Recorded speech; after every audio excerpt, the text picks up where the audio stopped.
కనుమరుగు కానున్న ముంబై తెలుగువారి తొలి చిరునామా కామాటిపుర. కడుపు నింపుకోవడానికి కడుపు కింది అవయవం మీద పాలకులే రాజముద్ర వేసిన ప్రేమాటిపుర. ఒకప్పటి ముంబై తెలుగువారి వైభవోపేతమైన చరిత్రకు సాక్ష్యం పలికిన కామాటిపుర త్వరలోనే కనుమరుగు కానుంది. తన ఆనవాళ్లనే కాకుండా తన పేరును కూడా కాలగర్భంలో పోగొట్టుకోనుంది. మొదట్లో కామాటిపుర అంటే ఇప్పటిలాగా ఒక తిట్టు కాదు, అది ఒక అద్వితీయమైన తెలుగువారి చరిత్ర. ఎందరో మహానుభావుల అడ్డా, ముంబై సామాజిక గమనాన్ని మార్చిన ఉద్యమాల నెలవు.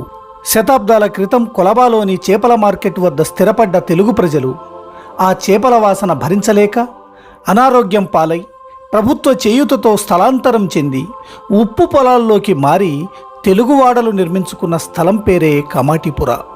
ప్రణాళికాబద్ధంగా, అందంగా, చూడచక్కని వీధులతో, 7 మందిరాలతో, సామాజిక సంస్థలతో తెలుగువారు ముచ్చటపడి నిర్మించుకున్న ఆ ప్రదేశమే కామాటిపుర.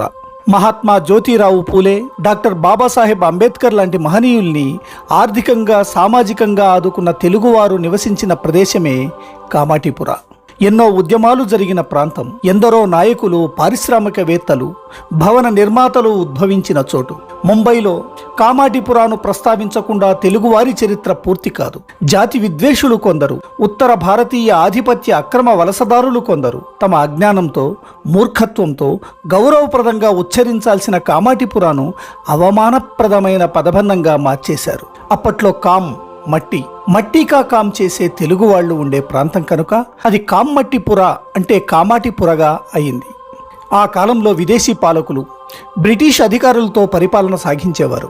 సంవత్సరాల తరబడి ముంబైలో ఉండడం వల్ల ఆ విదేశీ అధికారుల కామకోరికలను తీర్చేందుకు ప్రభుత్వమే కామాటిపురాను ఆనుకొని ఉన్న ప్రాంతంలో కొందరు వేశ్యలను అధికారికంగా నియమించింది. అప్పట్లో ఆ రోడ్ను ఫాక్లాండ్ రోడ్, పారస్ రోడ్ అని పిలిచేవారు. నిజానికి ఆ రోడ్ కామాటిపురాను ఆనుకొని మాత్రమే ఉంది. కానీ రాను రాను కామాటిపుర ప్రాంతం మొత్తాన్ని రెడ్ లైట్ ఏరియాగా వ్యవహరించసాగారు. ముంబైలో రెడ్ లైట్ ఏరియా అంటే కామాటిపుర అనేంతగా దుష్ప్రచారం పొందింది. కానీ తెలుగువారు ఏర్పాటు చేసుకున్న కామాటిపుర గల్లీలు, లేన్లు రెడ్ లైట్ ఏరియాలు కావు. కామాటిపురలో తెలుగువారికి చెందిన సొంత భవనాలెన్నో ఉన్నాయి. రోడ్లకి తెలుగు పేర్లున్నాయి.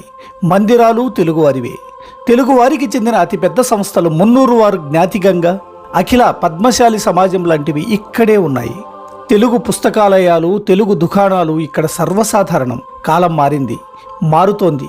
కొన్నేళ్ల క్రితం కామాటిపుర అభివృద్ధి పేరుతో కొందరిని భవనాలు ఖాళీ చేయించి సయాన్ ప్రతీక్షానగర్లోని ట్రాన్సిట్ క్యాంపులకు తరలించారు. దశాబ్దాల తర్వాత కూడా వారు తిరిగి కామాటిపురకు చేరుకోలేదు. తెలుగువారి స్థానాన్ని గుజరాతీలు, మార్వాడీలు, ముస్లింలు ఆక్రమించారు. ఇప్పుడు మళ్లీ కామాటిపుర పూర్తిగా కూల్చివేసి టవర్లు నిర్మించేందుకు ప్రణాళికలు సిద్ధమవుతున్నాయి.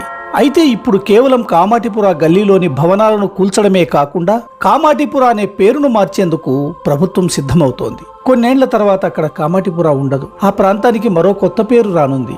ఏం పేరు పెడతారో ఇంకా నిర్ధారణ కాకపోయినా కొత్త పేరు పెట్టాలనే నిర్ణయం మాత్రం జరిగిపోయింది. కామాటిపురలో తెలుగువారి సంఖ్య ఇప్పటికే బాగా తగ్గింది. అయినప్పటికీ కామాటిపుర అంటే తెలుగు కేంద్రం అనే పేరుంది. కొన్ని రోజుల తరువాత ఇక ఆ పేరు ఉండదు. తెలుగువారి తొలి చిరునామా అయిన కామాటిపుర తన రూపాన్నే కాదు, పేరును కూడా మార్చుకోబోతోంది. పరిణామ క్రమంలో జరగబోయే ఈ అభివృద్ధికి సంతోషించాలో, తెలుగువారి మూలాలు పెకిలిపోతున్నందుకు బాధపడాలో అర్థం కాని పరిస్థితి. వ్యవస్థలన్నీ మార్కెటింగ్ ఆధారంగా కొనసాగుతున్న ప్రస్తుత తరుణంలో కామాటిపుర అనే పేరు కోసం ఉద్యమించే అవకాశాలు కూడా లేవు.